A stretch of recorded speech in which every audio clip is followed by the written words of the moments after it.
Selamat pagi adik-adik. Selamat datang di kelas online Ibu Olive.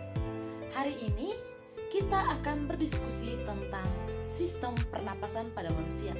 Sebelumnya, Ibu mau tanya, ada yang tahu tentang struktur dan fungsi pernapasan manusia? Kalau belum tahu, mari kita simak video berikut ini. Struktur dan fungsi sistem pernapasan manusia. Pada video kali ini kita akan belajar tentang pernapasan pada manusia. Nah, pertama, respirasi adalah proses pertukaran gas yang terjadi di dalam tubuh makhluk hidup. Ada 3 proses dasar dalam respirasi manusia. Yang pertama, bernapas atau bisa juga disebut dengan ventilasi paru-paru, merupakan proses menghirup udara dan menghembuskan udara atau energi yang melibatkan pertukaran udara antara atmosfer dengan alveolus paru-paru. Yang kedua, ada respirasi eksternal, yang merupakan pertukaran gas-gas alveolus paru-paru dengan darah di dalam pembuluh kapiler paru-paru. Nah, pada proses ini, darah pembuluh kapiler mengikat oksigen dari alveolus dan melepaskan karbon dioksida menuju alveolus. Yang ketiga, ada respirasi internal, yang merupakan pertukaran gas antara darah di dalam pembuluh kapiler, jaringan tubuh dengan sel-sel atau jaringan tubuh. Pada proses tersebut, darah melepaskan oksigen dan mengikat karbon dioksida di dalam sel tubuh. Oksigen digunakan untuk reaksi metabolisme tubuh. Di dalam proses ini dihasilkan energi berupa ATP dan sisa metabolisme berupa karbon dioksida. Organ pernapasan manusia, organ penyusun sistem pernapasan manusia dikelompokkan berdasarkan struktur maupun fungsinya secara struktur.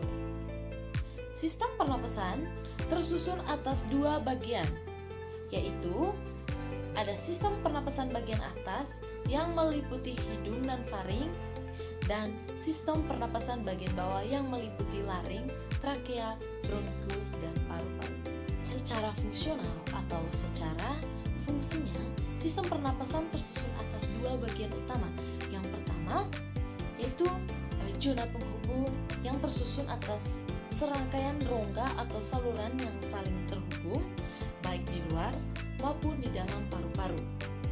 Bagian penghubung meliputi hidung, faring, laring, trakea, bronkus, dan bronkiolus.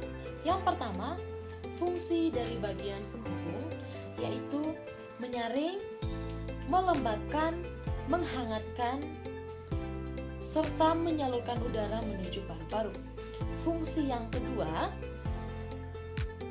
di zona respirasi yang tersusun atas jaringan dalam paru-paru yang berperan dalam pertukaran gas, yaitu alveolus.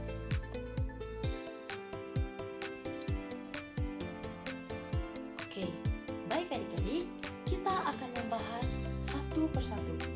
Yang pertama, hidung. Nah, hidung merupakan organ pernapasan yang langsung berhubungan dengan udara luar, dan hidung dilengkapi dengan rambut-rambut hidung, lapis lendir, dan kongka rambut-rambut hidung, yaitu berfungsi untuk menyaring partikel debu atau kotoran yang masuk bersama udara, dan selaput lendir sebagai perangkat benda asing yang masuk terhirup saat bernapas, misalnya debu, virus, dan bakteri. Kongka ini mempunyai bentuk banyak kapiler darah yang berfungsi menyamankan suhu udara yang berhirup dari luar dengan suhu tubuh atau menghangatkan udara yang masuk ke paru-paru. Yang kedua, faring.